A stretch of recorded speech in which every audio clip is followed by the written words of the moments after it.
Professional demeanor tips. Remember, we said professional, that the demeanor has to do with the way you talk, the way your body language. So we're going to look at the body language. We have some few tips. When you stand, be relaxed, but don't slouch. You see how the lady in the picture is standing upright. She's not slouching like this.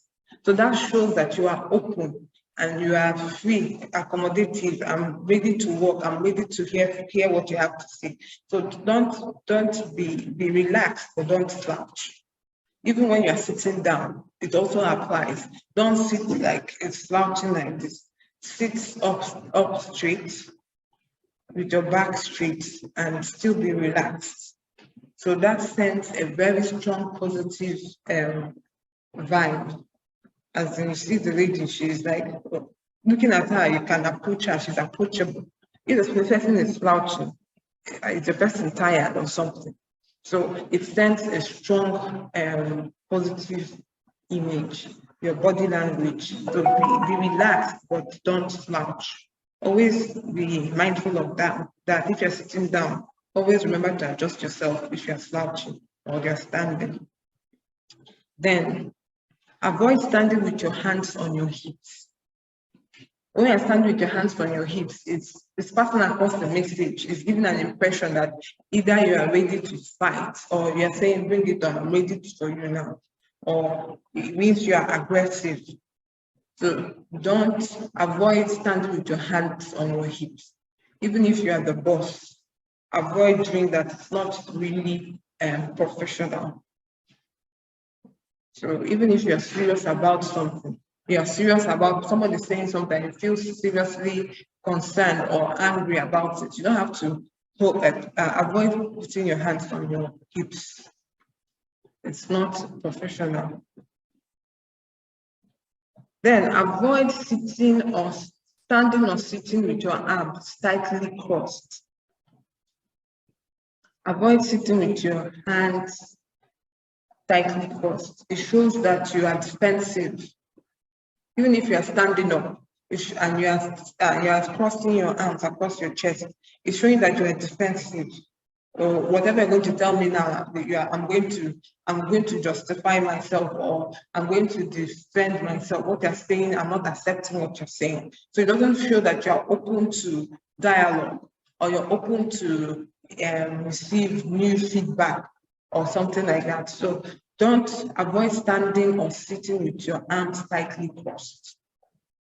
Always free your hands. Either you put it on your laps or free your arms. It shows that you are open. I am not aggressive. I'm receptive. So also in this same vein, avoid sitting down with your legs crossed. It does not show a positive image, especially even for women and men.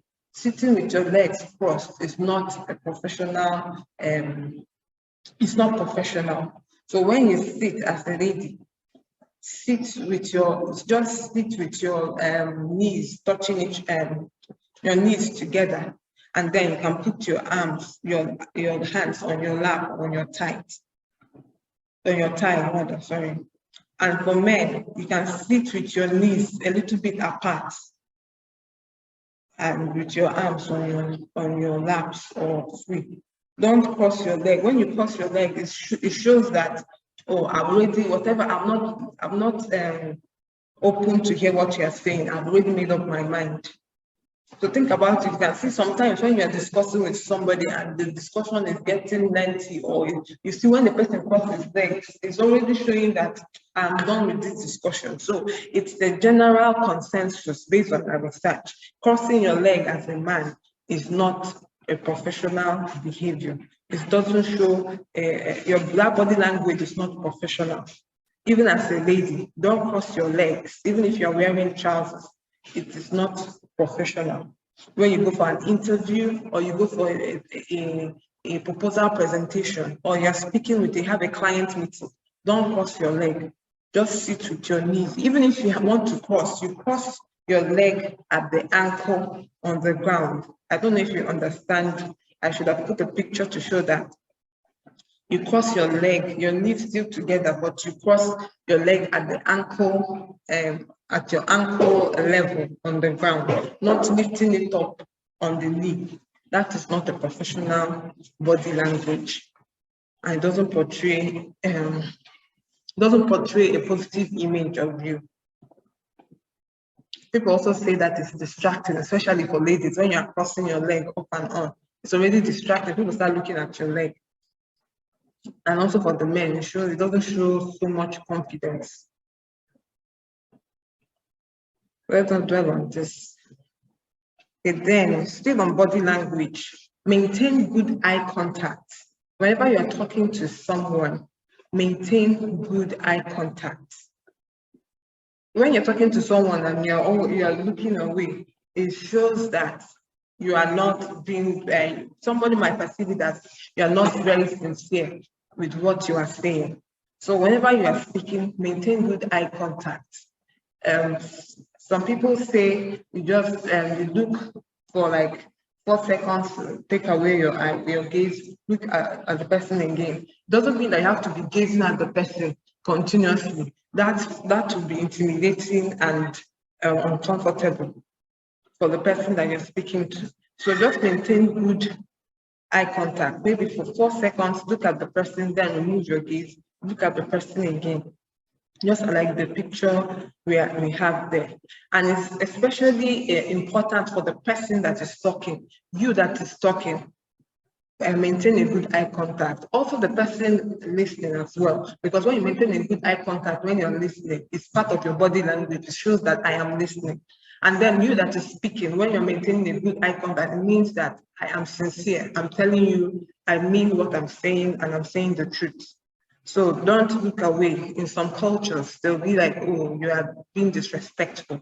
But in the professional setting, in anywhere, not in anywhere, even in our country, maintain good eye contact. It shows confidence and sincerity for the person speaking. And then for the person that is listening, it shows that you are listening. I'm with you. I'm listening to what you're saying.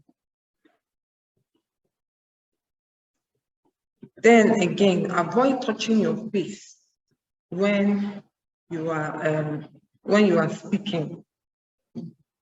That body language shows that either she's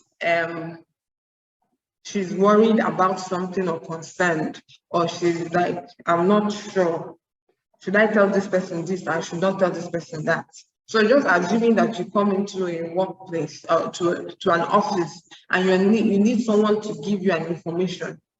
And when the person is talking to you, she's doing like this, she's touching her face or fiddling with her hair. It's already showing that this person might not be very sure of what she or he is saying. And can also show that maybe this person is not telling me everything I need to know. There's something. And naturally, you will tend to go and ask somebody else just to be doubly sure that the person knows what it's saying. So that's why they say avoid touching your face when you are speaking. It doesn't pass across a positive image. It shows that either you are hiding something or you are not sure of what you're saying. When you are speaking, just free your hands and speak. If you're not sure, sometimes it's just like a reflex. You're not sure, you start touching your hair or touching your face because you are not sure. So if you are not sure, it's better to say, oh, I'm not very sure of this. Give me 1 minute, or please ask this person. So when you say that, that tendency of you touching your face or touching your head will not be there. And it's already giving you a positive image. The person you're speaking to will know that, oh, this person is sincere and is confident to let me know that I don't have the answer now, go to this person. So avoid touching your face when you are speaking in a professional setting. Try avoid it. It helps with the authenticity of what you're saying. Then stand and give a handshake. When you meet somebody for the first time, or when you're about to have a meeting, you're meeting somebody for the first time, stand and give a handshake. Whether you are a male or female, these days, professional etiquette is no longer gender-based. What is good for the geese is good for the gander. So when you meet somebody for the first time, give a handshake. And the rule is that the host or the most senior person is the one to extend the hand first. So if you are the host, like you are the one that called the meeting, let me say a client meeting, or you are a client meeting or an interview or an office meeting, whatever meeting, if you're the one that called the meeting, you are the host, you are the one to extend your hand. Or if you are the one with, at a higher level position, you are the senior. Let me say you are the MD or you are the manager, you're the most senior, you're the one to extend your hand. It is not appropriate for somebody called you for a meeting and you are the junior, you are there, you are extending your hand to shake the person. No, the senior is the one to extend his hand, and the host is the one to extend his hand. And when you're extending your hand, say something before you extend your hand so that the person, so that it won't be awkward. Because I don't know if you have been in a situation where you're extending your hand, the person does not even know you're extending your hand. So your hand is hanging.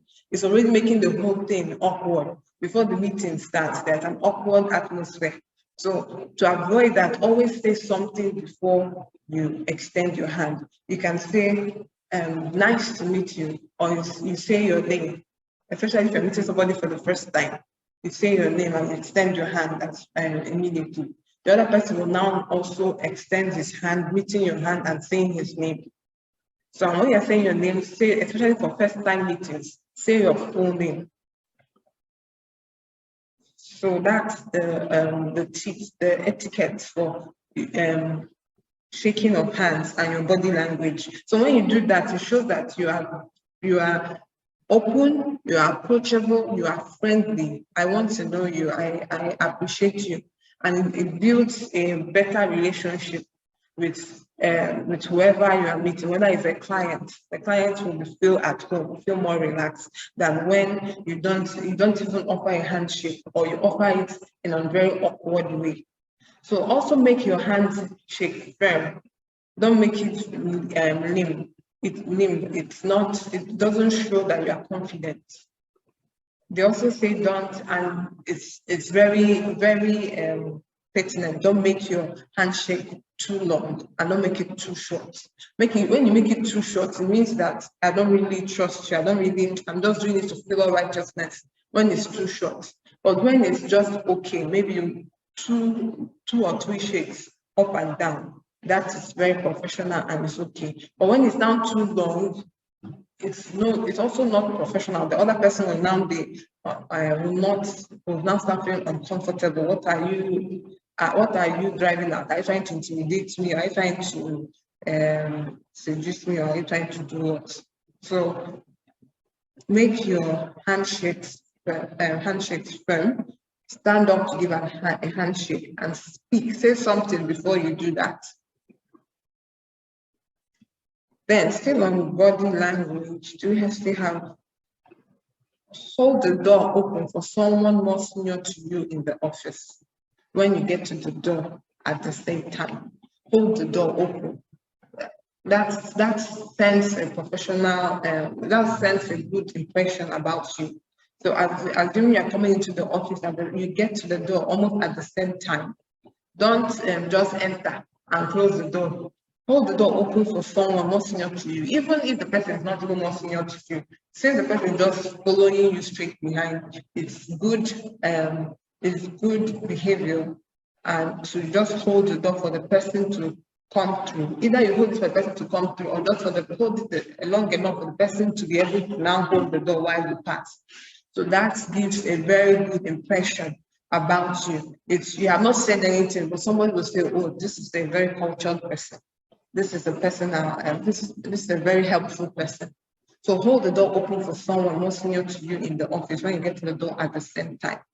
And I also add, hold the door when you get the door at the same time with someone. Just hold the door enough for the person to be able to come and hold the door, not just enter. The door will now close on the person. The person start opening it again. Just open the door hold it for a brief minute, let the person be able to now hold, then you pass. I hope we are making sense. Yes.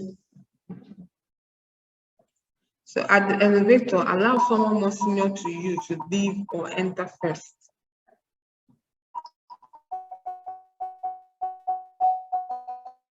Please, can you mute? When you get to the elevator, please, can you mute your microphone? Just